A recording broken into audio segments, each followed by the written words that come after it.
Hi, I'm Elaine Wing. I'm the pastor here at Calvary United Methodist Church in Dumont, New Jersey, located in Bergen County.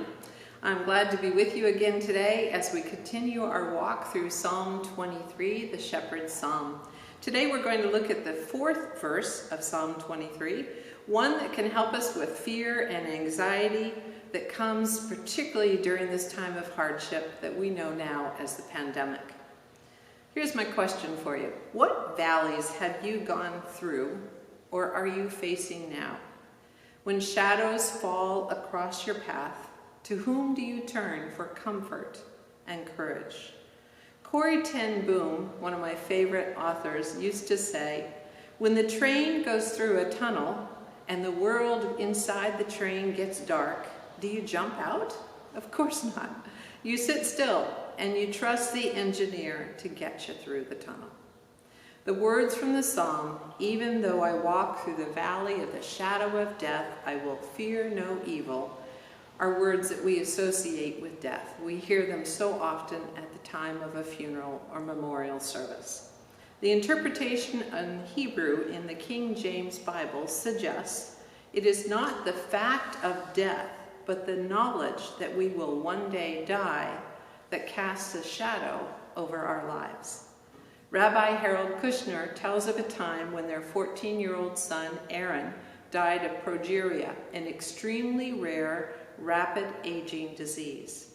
The Kushner family survived Aaron's illness and death because God sent spiritual resources to guide them through the valley of the shadow of death.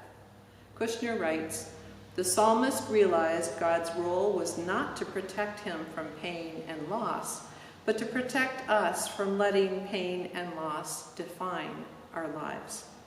Our next phrase brings us to the heart of Psalm 23. I will fear no evil, for thou art with me. Max Lucado tells the story of a man who had a fear of crowds. The man and his friends were at a movie theater when he had a panic attack. His friend helped him manage the crisis by thinking about the game of golf.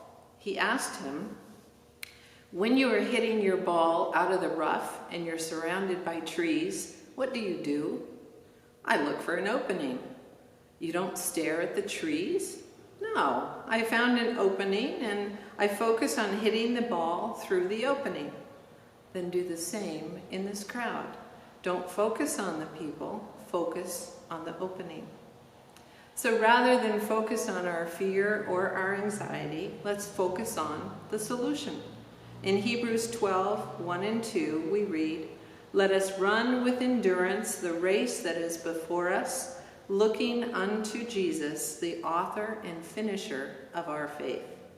One of the deepest and darkest valleys I think we face in life is loneliness. We can feel alone as we are dying, as we are facing economic hardship, as relationships crumble or change, or as we grieve. Yet God is with us in every situation. Every time that we are alone, God is there with us. A colleague named Paul counseled the parents of a little girl who died when the father accidentally hit her with their car. As often happens when a child dies, the marriage dissolves and one of the spouses leaves. One day, the father came to my friend and said, Pastor, this is not a cry for help. I don't want you to do anything but to pray for my soul. I am going to end my life. Paul, who had been in dialogue with this man for a long time, encouraged him to pray the hardest he had ever prayed before taking his life. The man did as Paul asked. He prayed long and hard into the darkness of the night.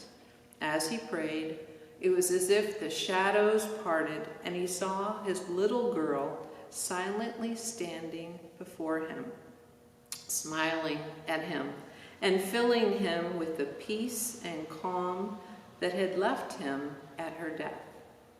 As the morning light filled the valley of darkness, his soul was restored. No longer did he feel the need to end his life because a new life had begun. Our next verse is, "Thy rod and thy staff, they comfort me." The psalmist viewed the shepherd's crook as symbols that said, God is in control, and the world will not spiral into chaos. With his staff, God will sustain the fallen, give strength to the abandoned, and hope to the desperate. God will use the rod to bring justice and to punish the evildoers and to help hold each other accountable for our behavior. I feel impelled, my friends, to link the psalmist's understanding of the rod and staff to the ongoing bigotry and violence in our country today. In February, a young man of color was shot and killed while jogging near his home near Atlanta, Georgia. The story was disclosed yesterday after a video went viral. I was glad to read that the two men who shot him were arrested. Now let's see if God's rod of justice will prevail. This story has a personal impact on me. If our adoption of a 12-year-old African-American boy from New Jersey had gone through, my husband and I would have worried daily about his safety. A child of color, a young man of color living in a predominantly white world. Friends, violence against persons of color must end. As the psalmist wrote, we are to help hold each other accountable for our behavior. I close with the post of Ed Stallworth, a United Methodist clergy person. I'm Black and Japanese, he writes. I hope you will all do all you can to help end the bigotry all of us endure. I have been stopped by police for wearing a hoodie. I have had my bags checked in stores.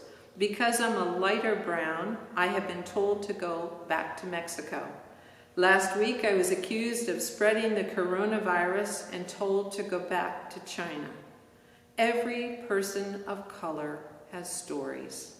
Please hear them and stand with us to end the ignorance. Stay well, take gentle care, and God bless. Until next time.